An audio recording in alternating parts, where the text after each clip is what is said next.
And I love to tell you this. I might throw out some cool, catchy quote or something like that. Just know that everything that I say, and it sounds really interesting, I learned it from somebody else. So don't directly quote me from it. All right. All right, guys. And then things that we're going to talk about today. I can hear somebody. There we go. Okay, we're just going to talk about what GRC is, breaking it down, current positions, what a qualified candidate looks like, real world use cases. That one should be my favorite part. And what's in it for me? You know, like, why should I even care, right? Okay, so, and then a little bit about me. I would assume there's some people on this call that don't know who I am. One of the cool things that I started doing lately is I am starting to get a group together. And this group is focused on people trying to transition into cybersecurity, or people that are, you know, graduate of cybersecurity, or just interested in cybersecurity, and helping them learn, engaging in professional development opportunities, and just learning opportunities, things like that. And how can we help each other through that process? And so I love helping, I love mentoring. You know, I feel like a service-oriented person. So if you ever have an interest in the cyber world, please feel free to reach out to me. I would love the opportunity to talk to you.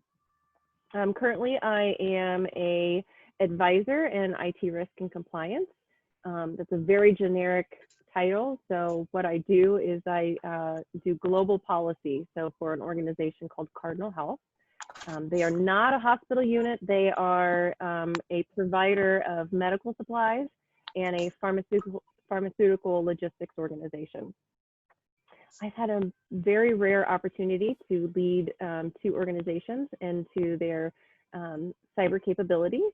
And one of them, I built their cyber program from scratch. So it was a really amazing opportunity. I was very blessed to have that opportunity. I do have a degree in information security, and before I got into information security, I worked for a private security contractor for 10 years. So this is a company that provided physical security guards for critical infrastructures throughout the United States.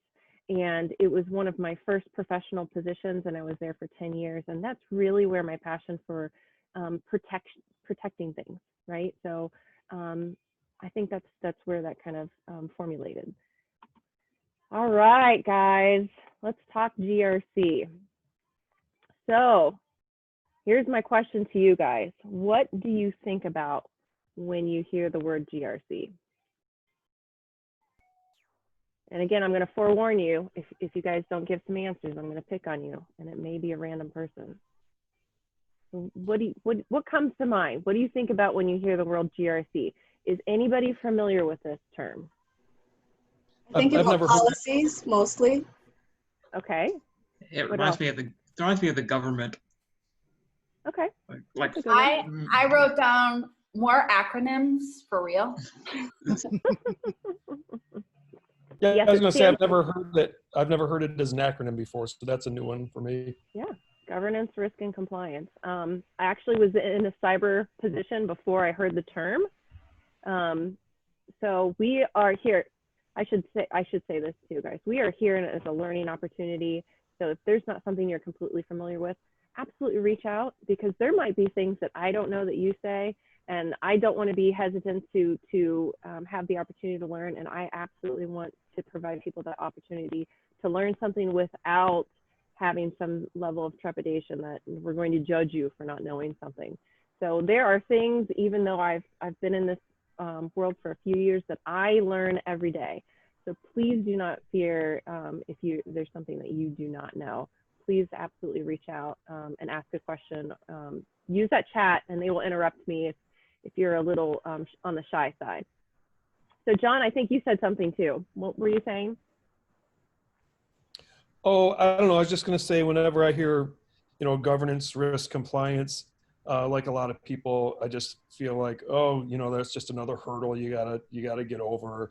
It's just another, necessary evil kind of thing, right? Kind of like most people think of security, same thing. Yeah, yeah. That's a good one. So sometimes GRC is not associated with a positive thing. Sometimes it depends on who you talk to, because there are people in the world like me, and I love to point out my friend Renee on the call, because there are people out in the world that love doing this kind of stuff. But there are other people that feel like GRC is a burden. Why should I care? Those types of things. I have my music up, guys. Yeah, I was going to add, Amy, but I was talking while I was on mute. It's almost like, it's like you said, advisor, but like a guidance counselor. Oh, I love that. For the business. I love that. I'm going to write that You can down. have it. It's free. Renee is full of these wonderful things, and I learn so much every time I talk to her. So if you guys have the opportunity to talk to Renee, it's a blessing. So there's that. Okay, so I will come to the next screen here. All right, so let's just break down GRC and what does it mean. So there's a governance, risk, and compliance component, obviously. So governance really means the oversight of the organization, right? And I love to ask this question too. What do you think governance includes? So how do you think an organization should implement governance to within their company? What are some ways we could do that? Because it means something a little bit different to every organization. And I'm not sure every organization grasps this concept really well. So let's have a discussion about it. Well, what are your thoughts? What does oversight look like? Do you have a good enough security culture that, no, I had a thread and I just lost it. Let me think some more. No, I think you were going, I think you had something there. Yeah, let's say, if you have a good enough security culture so that, I mean, let's pretend that you have you have a system that prevents certain emails from going outside of the public outside of the office network, and those things actually exist. So yeah, let's say you have that, and let's say you have a strong enough culture. I think governance is the idea of having a strong enough security culture that people are willing to work within it, that people don't feel shamed about not knowing something or maybe making a minor mistake. I mean, there are some mistakes you might have to suffer a consequence for, but governance is like in my opinion, it's having an open enough culture so that people will learn and people will want to do what's right for the company and for the data that they're dealing with. I love that. I'm going to take notes as you guys talk, because I think I learn from you as you learn from me, right? Well, I think that's beautiful. Anybody else have an idea of what governance should look like in an organization? So it's Renee again. I'll put this on. I think about safety patrols, safety practices. So, I come from the fintech, industry, and across the company and across the customer life cycle. We're always thinking about what were our secure and safe practices around customer data, customer interactions, even as we were, processing paperwork, safety from cyber and data crime, just, the oversight for that. That's a good one. I like that. So she's saying that basically, what are the safe practices around and the oversight for data security, those types of things. So to me, I look at governance as basically making sure people are doing what they're supposed to be doing, right? And what does that really look like? That could look like a lot of different things. So ensuring that we have our security control requirements, as well as our understanding our legal and regulation obligations. So we have positions that would be really, really good for this, would be IT auditors. You could even be in the assessment space. So there are positions that are dedicated just doing information security assessments. However, I would also say a good organization puts that responsibility basically on everyone. Everyone should have the responsibility to ensure they're abiding by information security best practices. And it should really just align with the organization's mission. It's a business mission, it's a best practice, just securing your information.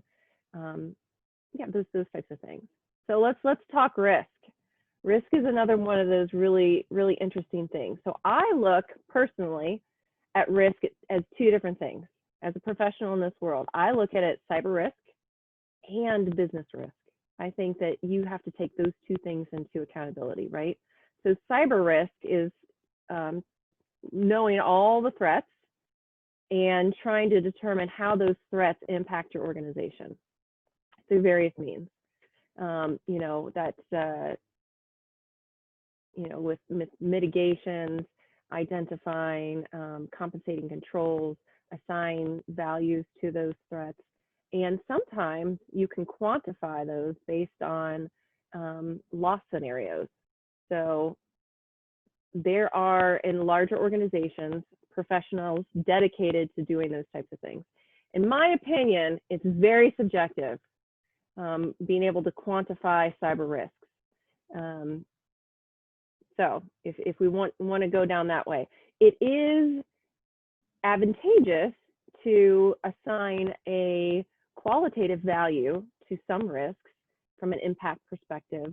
So let's just say, for example, your organization we're evaluating types of weather-related threats to your organization. One of those weather-related threats are strong wind and tornadoes, and the other one is hurricanes. I am based in Columbus, Ohio. So I would assign a lower quantitative value to hurricanes, and I would assign a higher value to tornadoes. And that way you can prioritize which types of threats may impact your organization. Does that make sense to everyone? I hope so. Can you guys think of anything else that that you would assign a value to from a risk perspective? That's one type of risk. Let's think of some other risks that we can assign values to. Power outages. Yep. Power outages is a good one. Flooding. Flooding is another one. There's all kinds of weather-related threats. And then sometimes you look at it as in a loss scenario. So let's not look at what's going into the organization, what's the threat against the organization. Let's identify the result of the threat, right? So the result of the threat is there's a loss to building.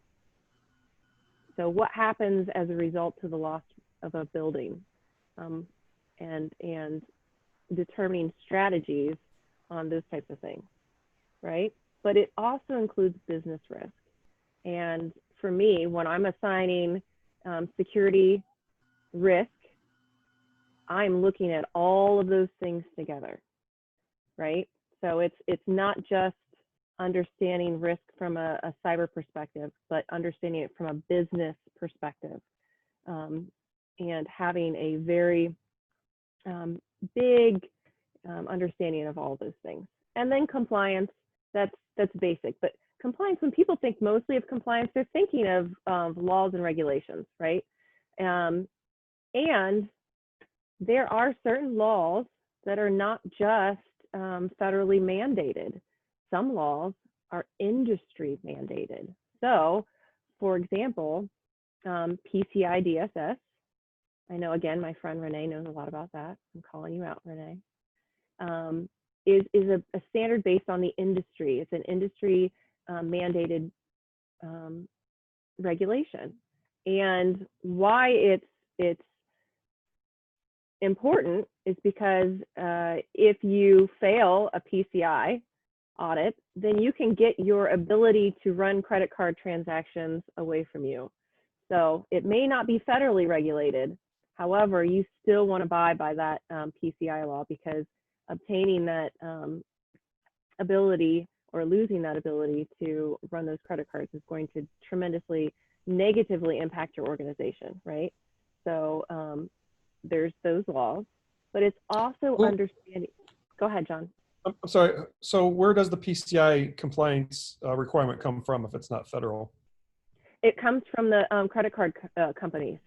Okay. Actually, it comes from the card association. So Visa, MasterCard, American Express are the primary. So really, even Amex isn't even a big driver of it. It's really Visa and MasterCard. But where you're impacted is there's reputational risk from not being in compliance. There's a financial risk. If there's a breach, you're going to be hit hard, but also the card associations are fining big dollars against merchants that aren't in compliance. I wanted to add to that or second that and say that like risk doesn't necessarily mean just downtime or loss of data, but it's also the financial impact it can have on a company, the reputation of the company that's at stake. Yep. And when you're talking to upper management who might not get all the technical things that might be happening, it's better to have that number there to encourage them or like explain to them why certain parts of security are so important. Absolutely. Anytime. Go ahead, John. I was going to say, so let's use Target as an example, right? I think there's a lot of people on here that know Target was breached, but you know, one of the things that they were doing was running credit cards over an unsecured Wi-Fi network. So were they just not in PCI compliance, or was that sort of pre-PCI? I don't really know much about PCIs. Yeah. So, Amy, do you want to answer, or do you want me to answer?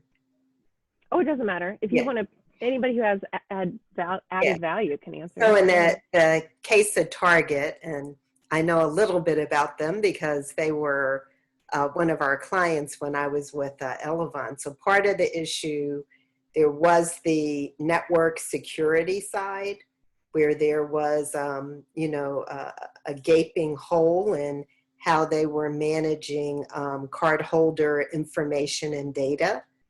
And so from a PCI compliance standpoint, there's like a list of things, hundreds of questions that you need to answer, but controls that you need to put in place when you're handling cardholder data and how it's transacting across the network. And that was the problem for Target. Did I answer your question? You did. So basically they had the requirements, they just failed to meet them. Yep. Yeah. So I think it's really interesting too, because you can look at it at a different perspective. I think that Target was compromised through a third-party vendor, if I'm not mistaken. And correct. That's correct. Yeah. So that's where your third-party security controls and your third-party compliance and risk comes into play, and ensuring that your any type of supplier has effective security controls into place. And we'll get there. But I would also say for any of these companies that get breached, it's really plausible for companies to get breached. It's really, in our world, it's not if it happens, it's when it happens. So it's just if a malicious actor wants to get in, they're going to get in. But what can we do as an organization to set ourselves up for the least amount of damage when that does happen? So what can we do effectively to prevent or mitigate or compensate or reduce our liability in the event those types of situations happen? Because it's really difficult to say that, you know, any organization is going to be 100% secure, right? If they say they are, something's not right. And I think our dear hacker friend would probably agree that, you know, if somebody wants to get in, they'll find a way. But it's in our best interest to say that what can we do to try to secure our organization the best we can, right? And I think. And Amy, let me just add one thing about Target. So even though there was, you know, an external party breach, still in the eyes of the association and clients, Target was responsible. And any of us that have a business or you're like Target, that's why you do third-party risk management. So even though you have a SAC to complete, you need to understand and have visibility to the SAC that the, you know, the external vendor is completing. And so I can tell you my years of responding to, you know, RFPs on both sides, we always had to see the third-party vendors. Let us see your audit results and your third-party risk attestation of compliance. So yes, Target had a big responsibility too. Yeah, there's also different levels of SAC compliance. Yep, So yep. based on how much money you transfer, Yep, if you're storing the data, yep, that puts you at a different level. yep. And different levels of questionnaires. Like for me, we're at a level where we don't take in enough money where we can do a self-audit, Yep. which doesn't mean that you properly reviewed it. That just means you checked all the boxes saying that you're Allegedly. exactly. And then if you take enough money, you're required to have a third party, like you said, do Yeah. the audit for you. Yeah, yeah. Yeah, and that's kind of where the oversight comes in, right? Because if there's no oversight, who's making sure these things are getting done, right? So let's make sure. And that's probably one of the reasons I love third-party security, because that's really ensuring that these people are being held accountable for their cybersecurity program. So that's one of the benefits of third-party security and risk and things like that. All right, so next page, let's talk about different positions. I think we just briefly talked about it. So current GRC roles, there are a lot of them out there. So people that are interested in getting into this, I went on Indeed trying to prep right before this, and there were 187 jobs. I just used this term, information security, risk, and compliance, and 187 job openings were a result from just Columbus, Ohio alone. And they range in titles, which isn't very helpful, right? And you really have to look at each job to see what it's including. You have to be very careful, because sometimes people want this unicorn position, and you need to ensure that the people that are asking for the job know what they're asking for. And if they're not, you probably don't want to apply for that organization.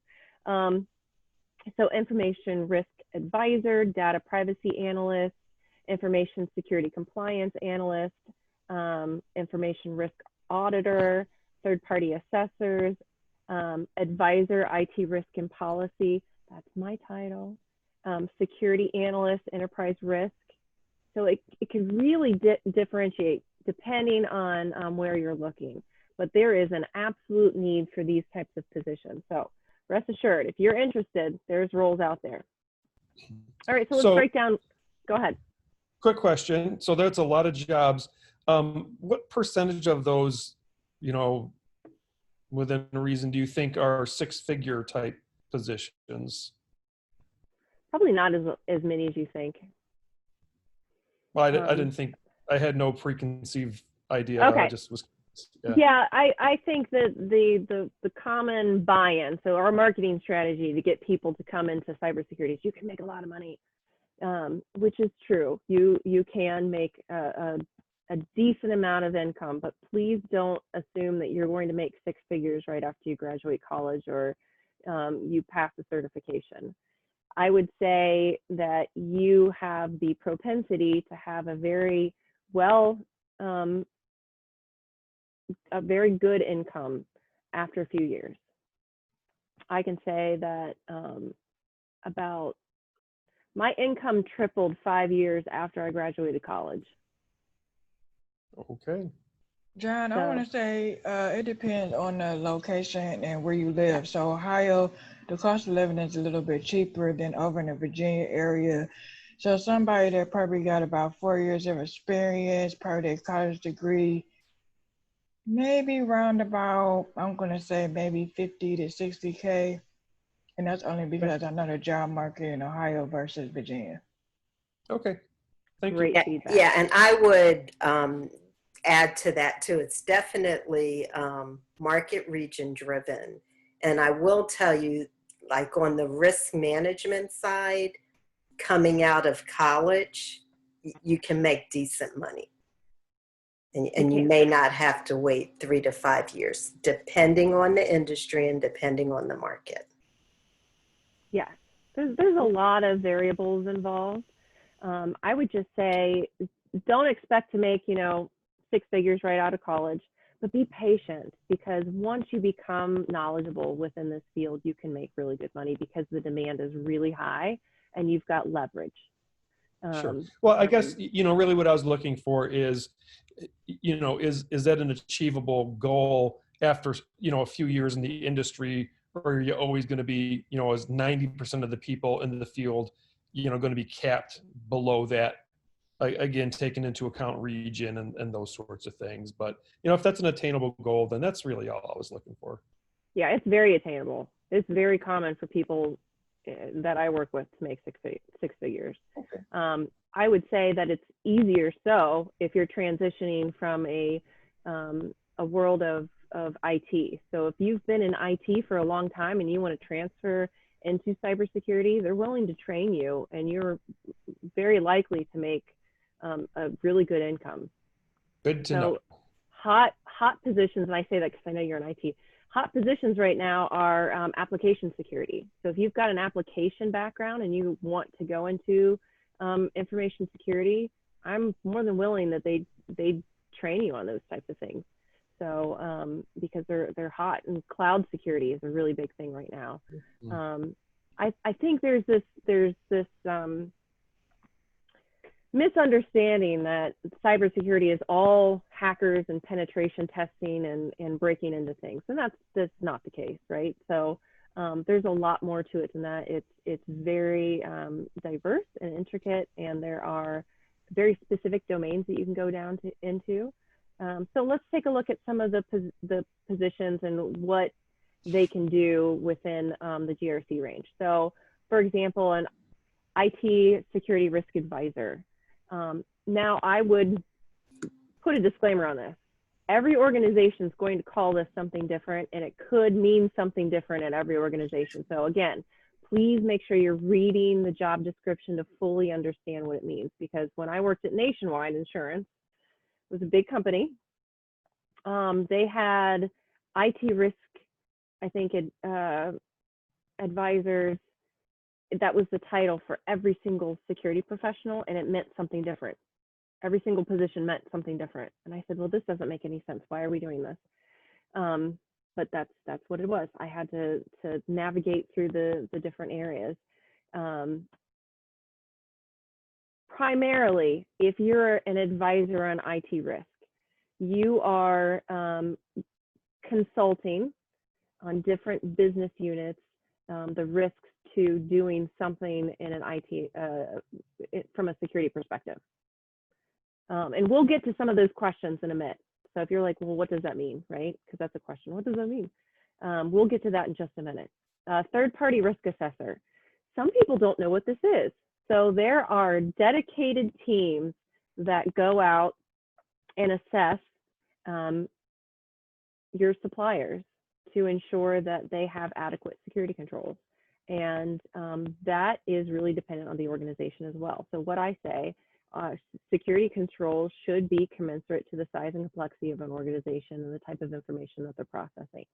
So if you know anything else, you remember nothing else, remember that phrase, that information security adequacy should be commensurate to the size and complexity and the type of information that an organization is processing.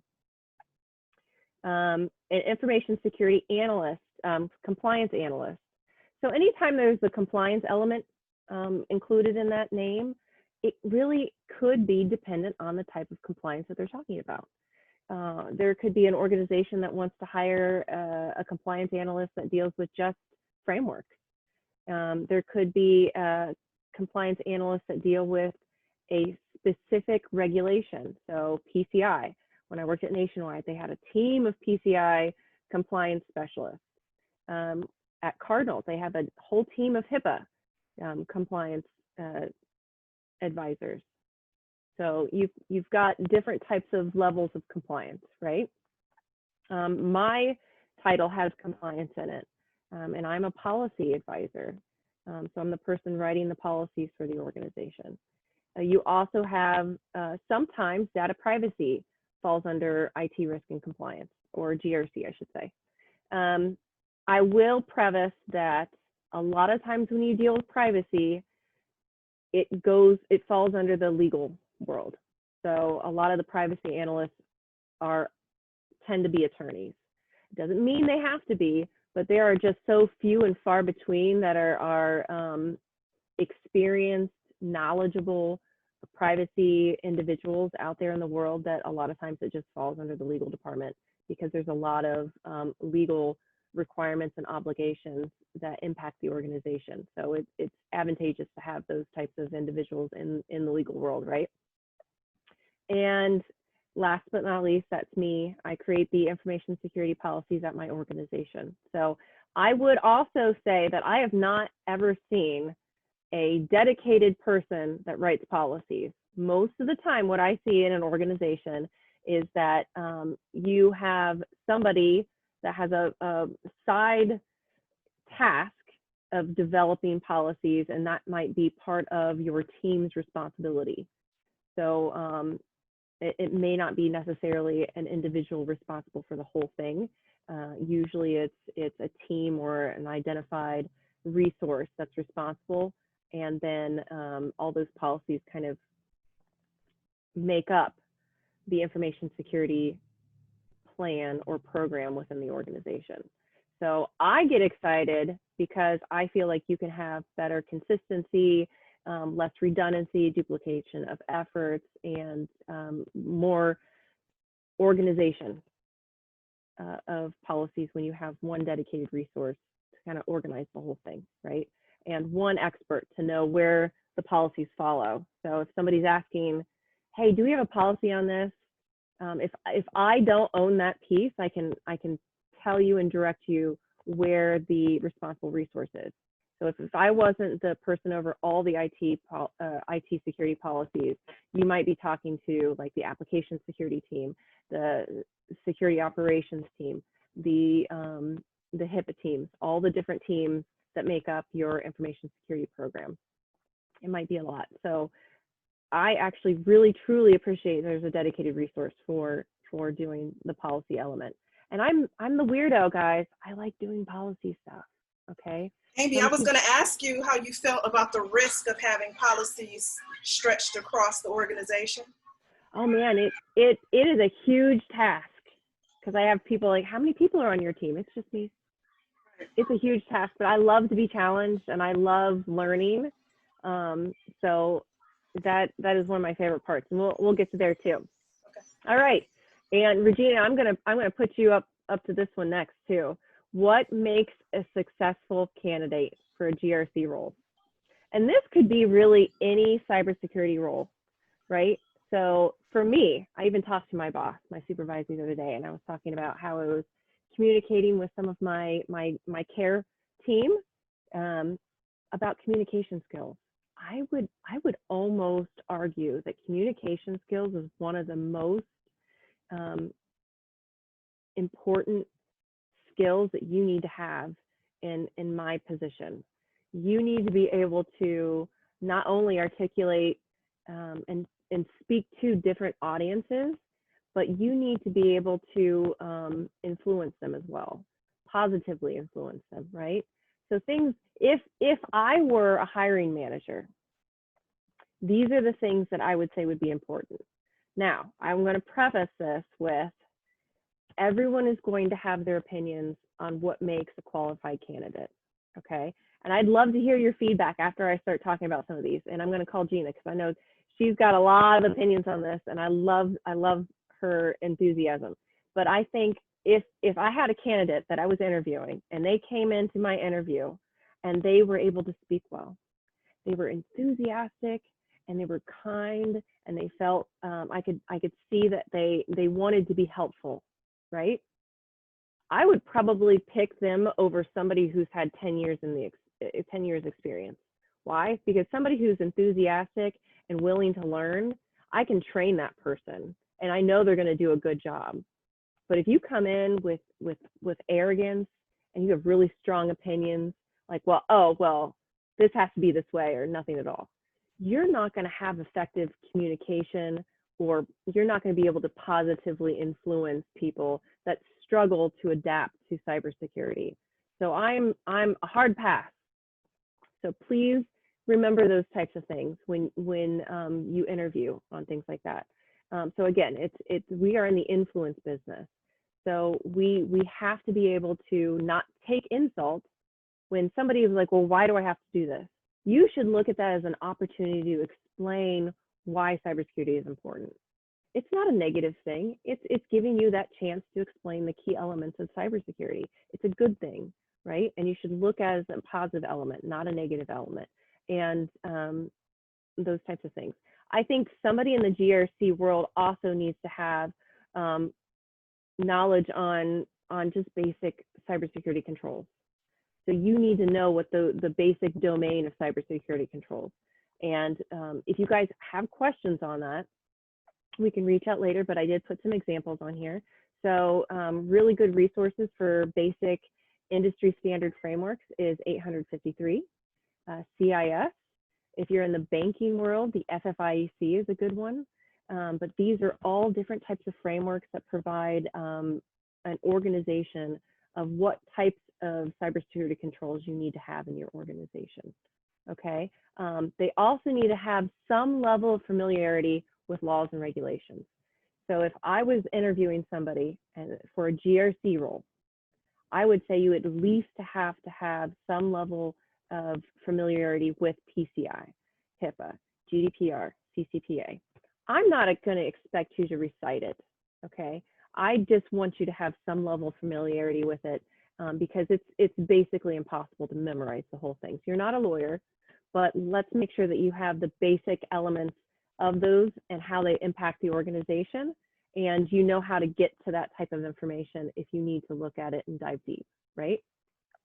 I would also argue, and this is one of those controversial ones, I would argue that you need to have some level of IT fundamentals if you're going into GRC, because cybersecurity literally means, cyber means technology, security means protection, so you're protecting technology. So you need to understand technology basics. So I would say that you're willing to learn those technology elements. And I am very, very opposed to people that say, well, I don't want to be technical. If somebody said that to me in an interview, I would say that's a hard pass. And people would argue that they're in the GRC world and they don't have technical experience. I would say they probably do. It's just not as much as somebody that is configuring you know, your intrusion detection system, or somebody that's configuring your firewall, right?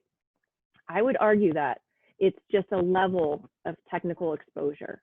I would say GRC may have less technical exposure than somebody else in, you know, the application security world, but you still need to have foundational knowledge of how that technology works, because if you don't, how in the world are you going to know how to protect it and how it impacts the organization, right?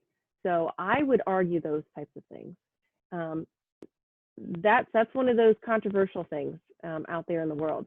So I'm going to leave it up to some of my friends here. What else do you think makes a good cybersecurity candidate? And I know I've got a lot of friends on this line.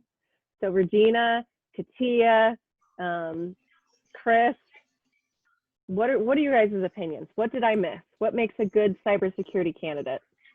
So one thing for me is someone who is willing to represent the security team if they're not there. because I find that often, you know, the business may meet with another group and they didn't invite anybody from security, and I'm sitting there and I want to be able, like you mentioned, have enough knowledge about the technologies they're talking about to say, you know, I know we intend to make some progress during this meeting, but I really don't think we can do that until we have Katia, or I really don't think we can do that until Amy's here. And you have to, you know, be firm on that and say, well, I just want to let you know that whatever decisions are made in this meeting, they're likely going to be able to be rolled back because you haven't involved the critical people that need to explain to you the implications to the organization from these decisions. And I think that even throughout cybersecurity, we have to be able to do that for each other and not feel like, well, that's not my box. Even though it's not, you need to get the right people in that room before, you know. I always say at some point the curtain is going to go up and we want to be dressed. We don't want the curtain to go up and everybody's naked. That feeling right there, I don't want that feeling. So I think that we need to work hard to be the type of group that we represent each other, or at least know when to say, you know, time out, we need to involve some other people in the discussion. Absolutely. I love that. You know, something else that I think is a good one to add. I didn't add everything because I would take up the whole Absolutely. PowerPoint slide, right? So other things that I think are really important is a lot of what I do is research. So for example, our organization was looking into getting CMMC certified. So that's a new DoD regulation for contractors. So if you want to be a DoD contractor, your organization might have to obtain a certification depending on a level, right? So our organization wasn't sure about it. So they said, hey, Amy, can you research this? And I said, absolutely. I love research. So it was my responsibility to gain all of the information necessary to provide some sort of documentation for our major leaders to make business decisions.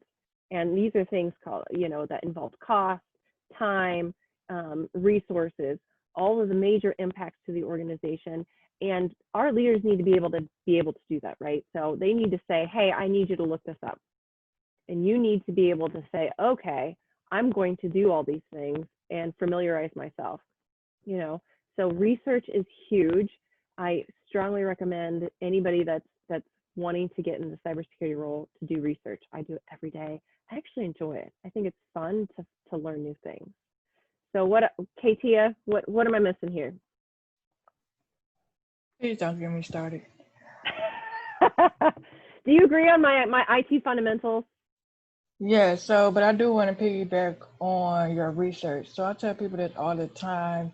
They even ask me just basic questions on how to get started in cybersecurity. So research is very important because, as you mentioned, that shows your hiring manager that a lot of people don't understand that a hiring manager would give you a task and the answers would not be in front of your face.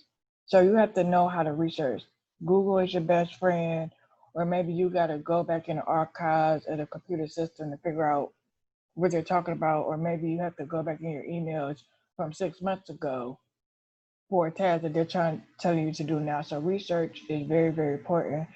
Just for any job candidate out there looking for a job now, future, everybody needs to have confidence in themselves. I know it's easier said than done, but having confidence go a long way.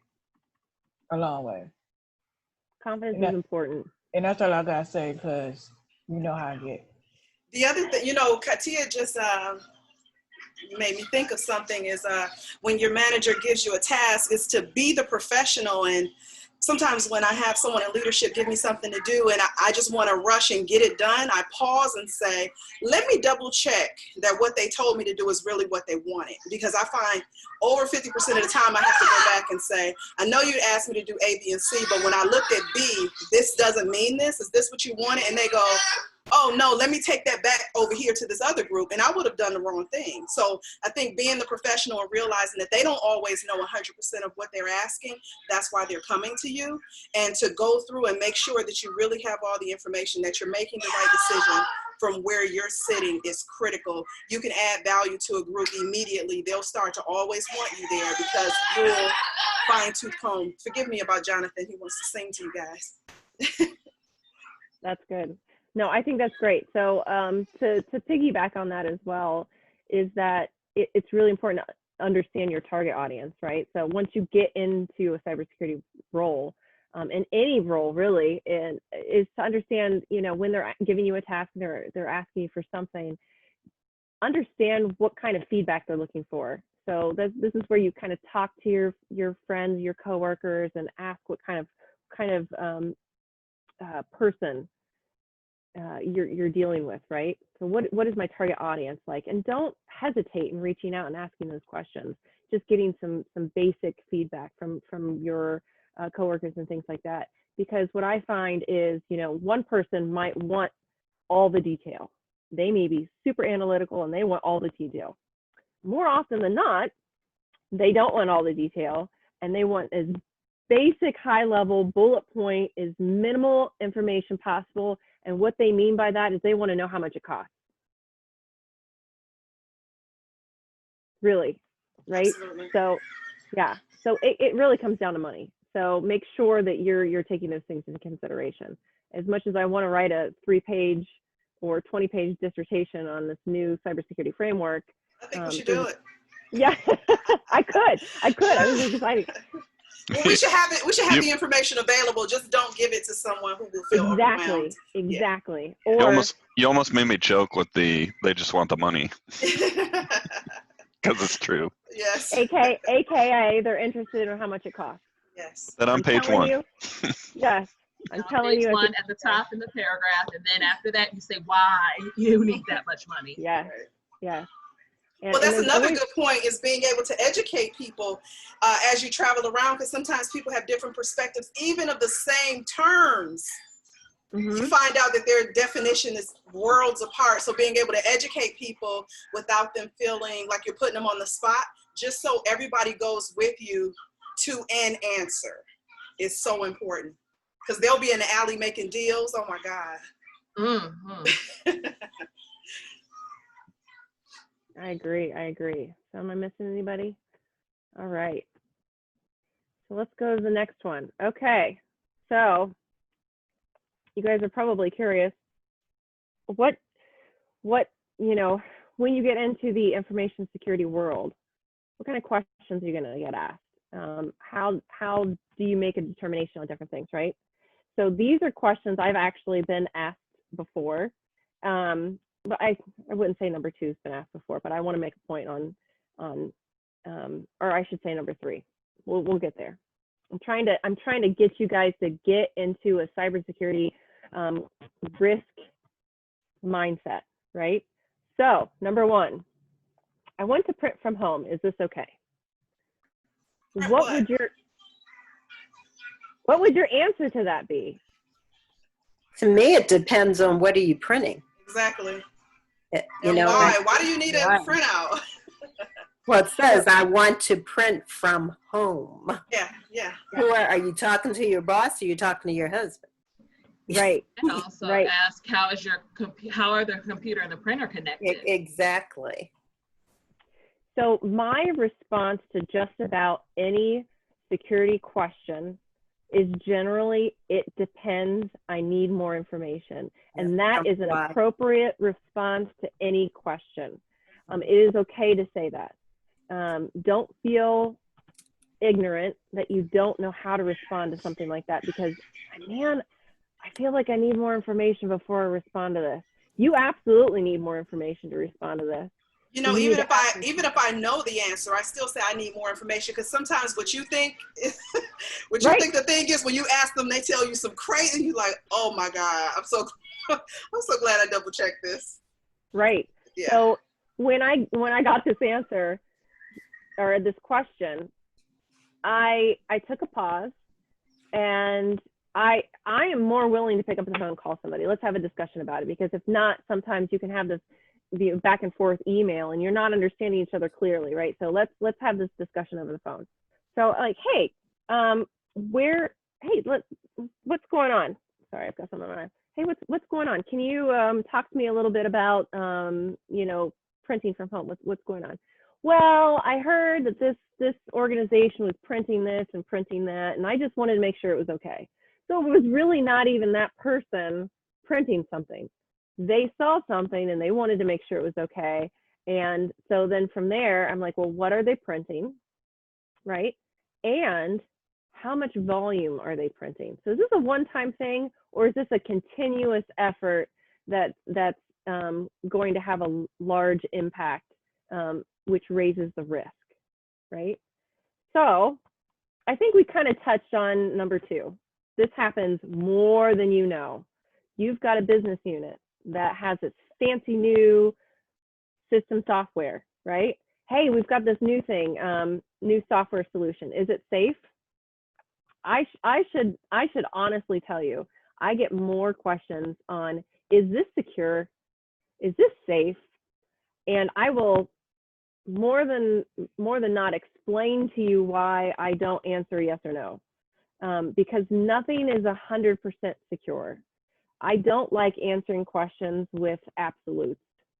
I am a risk professional, so I respond with this is the level of risk associated to the security of this thing that you want to use. So, and then I would provide an example to show and compare the different levels of security given a situation, right? So I had somebody ask me if using a wireless keyboard, Bluetooth keyboard, was secure. Well, I'm not sure I'd answer that with a yes or no. I can provide you some context and value that, you know, everything in this world can get hacked. Let's look at that from a perspective. Everything can get hacked. Everything can get compromised. It just depends on how willing that they are and the types of compensating controls that they have in place to protect those things from getting hacked. So is the Bluetooth connection encrypted? Well, that makes it less likely to get hacked, right? So those are the types of things you think of. And then I provide context. Well, I use a wireless Bluetooth keyboard. Does that help you make your decision? So for me, that's less of a risk, given that we are working inside of this office with a low amount of people and you know, give them different variables and circumstances and things like that. With software, you may not be surprised that it's very common for organizations to want to have this shiny new thing. Oh, this is the greatest thing. Have you guys used this? I had a lady who was selling security tools actually say, oh, there's this cool thing you can put in your email now. You just add this link into this email, you can send out stuff and stuff. And I'm like, oh, I said, we should do, and jokingly, I said, oh, well, we should do a vendor assessment on this organization prior to us, you know, putting this stuff in our emails. And she didn't know, God bless her, because she was selling security tools, but she wasn't a security professional and understood that there are risks in just adopting to new technology without understanding if that organization has their shit together, right? So it is up to us to make sure that organizations can provide us adequate security measures before we engage in a relationship with them. So that's important. Questions I would ask when I'm evaluating a business. You know, what type of information are you talking about? So what is being exchanged? How is it being exchanged? Is this an on-premise solution or is this a SaaS solution? So for example, if you're not familiar with the differences of that, is it something that's downloaded locally onto a server that's located within the organization? Or is this something that I have to get to through the internet, right? So those are going to be two different risk profiles, right? So one's going to be more higher of a risk, one's going to be lower of a risk, those types of things. I would also argue that the volume is a thing. The type of information is a thing. So if you're telling me you want to engage in a relationship with a printer paper supplier, I'm probably going to tell you that's a low risk situation. I'm going to want to understand the data elements that's involved in information that's being exchanged. I would probably guess that it's very low risk type of information. Like if you're talking about just an organization that's supplying you paper and you order it online, right? And that's the cool new software tool. It might involve some private data. However, it's probably not as much as if your organization wants to download some health software for your employees, right? So that's collecting private health data. And there are certain controls that are required to be protected according to that type of information. But let's say that you're only downloading it one time for yourself versus downloading it for an entire organization of 10,000 people. There's going to be a different level of risk associated to that. And if you're working at a larger organization that deals with transactions that can get up into the millions versus organizations that process sensitive data that get in the transactions in the low 100s, they're going to assign a different risk profile to those types of businesses, depending on the volume. That's just another type of risk. Because some lawyers will not get out of bed for, 200 records. Some lawyers absolutely will. It just depends on your organization. That's why risk is important. You have to understand risk to the organization. Okay, this one's my favorite one because I love doing this one. So a vendor just came out with the system patch. Should we update our system? So I want to get your guys' feedback on this one because I use this as an example all the time. So what are the questions we need to ask for this risk determination? I mean, for me, it's like if those systems are in production, you might cause more harm than good by updating and patching the bloody thing. So, I mean, it's all the risk profile around what am I patching, how am I patching it, when am I patching it, what am I doing on the patching, how am I testing it, who else has patched it, what issues have they had, and it's a huge. And then, by the way, what am I actually fixing, and can we mitigate those issues somewhere else while we investigate the patch? Absolutely. So what if I told you we had 10,000 servers? What would your question be? Do we need to update them all? Well, to your point, it's all based off of what's on there, what do they have, where are they, when's it ready? I mean, yeah, it's an amazing matrix. I'll shut up and let somebody else answer now. For me, I'm concerned that it's not scheduled. So in the contract, I wanted to see some schedule when patches were going to come out, and what the criteria would be, and on what frequency we get them, and if we're going to put them on our dev environment and test it out and see what's going on with it, and how long are we going to let that run before we get approval to put it in production, when people can test it and everything. If all of that isn't clear and all of a sudden there's a patch, I'm telling everybody I want a meeting, because the whole point of us working with the vendor and going through a strategy of figuring out what the contract is going to be is so we have a plan. If they're just lobbing things over the fence, I'm already upset. So absolutely, I think it's very common that people just think systems get updated automatically on a frequency. That's the thing. The truth is that systems do not get updated automatically because of different risk scenarios. So questions that I would ask. So let's just say we have 10,000 servers. What would your question be? Well, 10,000 servers is a lot.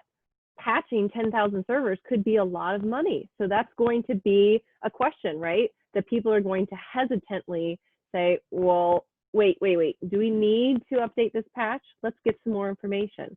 Then what if I told you that 5,000 of those systems were systems that only processed public data? Are you going to patch those systems? I don't know. 5,000 of these other systems exchange sensitive data. Are you more willing to patch those systems? What are the implications on that?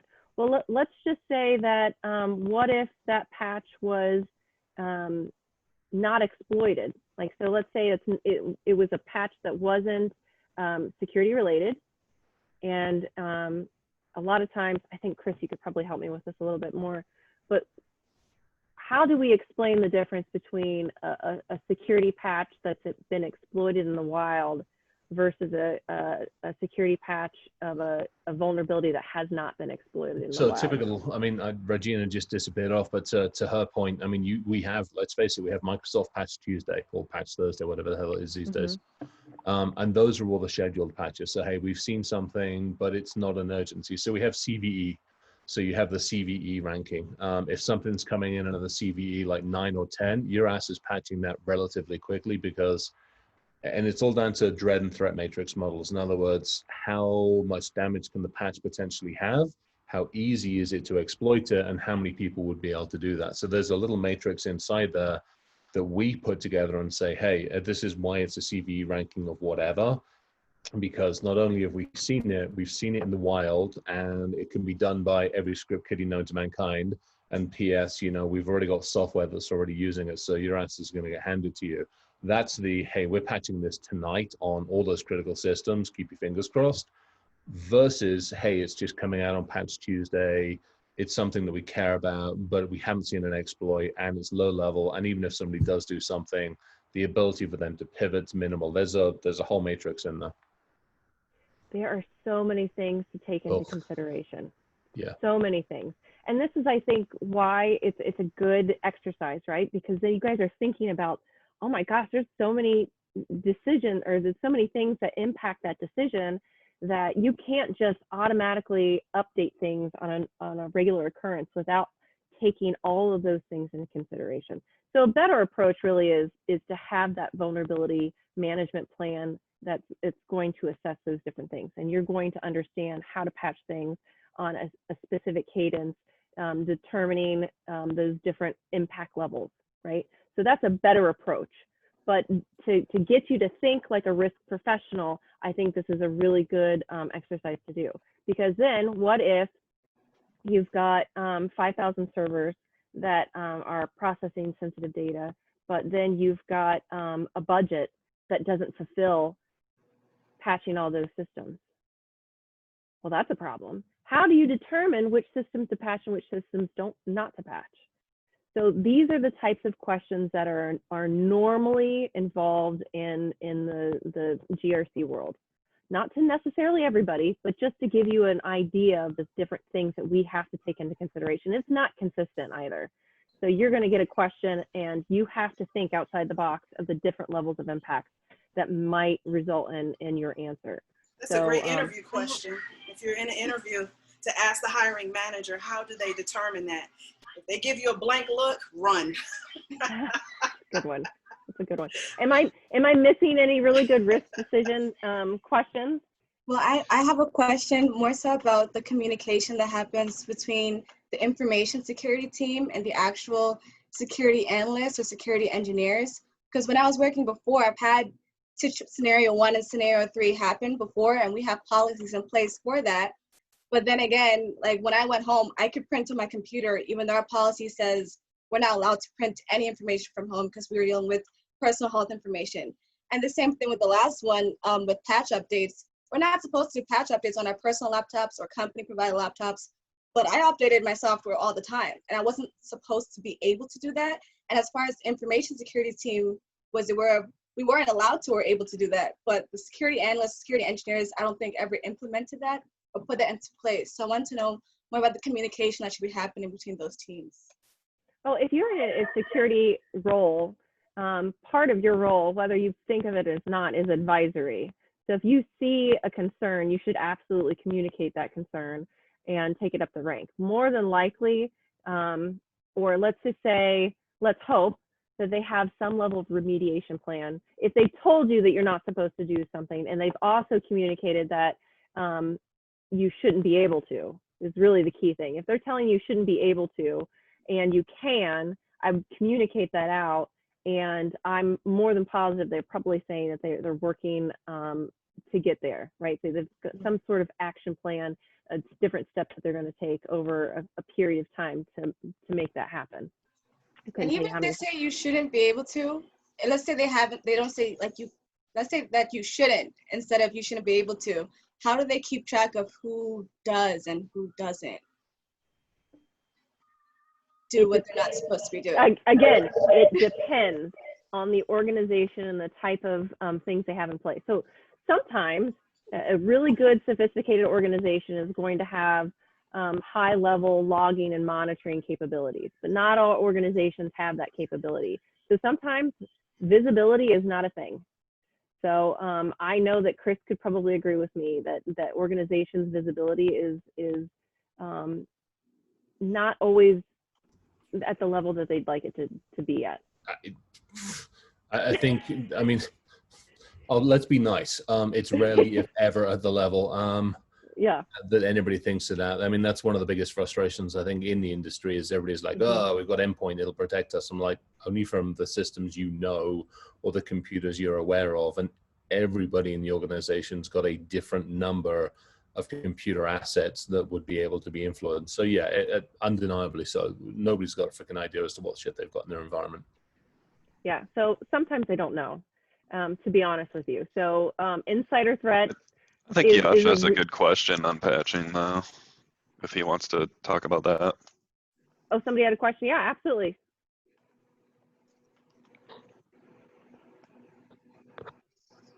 You able to talk about it, Yash, on the context? Sure, definitely. So with all this, I recently, completed my GCP workshop, and where we deploy things, continuous delivery, CI/CD, and I wrapped up a project with that too. So how does CI/CD play into all this risk assessment, and specifically the issue, the main question that you talked about, right, Amy? 10,000 servers, how are we patching in all of it? So how would that play into the role? I mean, I'm just curious. Just thought of it. So for me, anything that's automated is helpful. Well, I wouldn't say that. If it works, it's helpful, right? Can be helpful, but there's risks associated with everything. So I used to be an information security officer at a software development company, and they integrated GitLab. And so I got to see CI/CD, which is continuous integration, continuous deployment within the environment. And there's probably a lot of people that may not know what that is. So it's a software development tool that allows you to do things in an automated fashion, which is helpful. It allows you to control things better. So I would say that helps you because control is a big deal.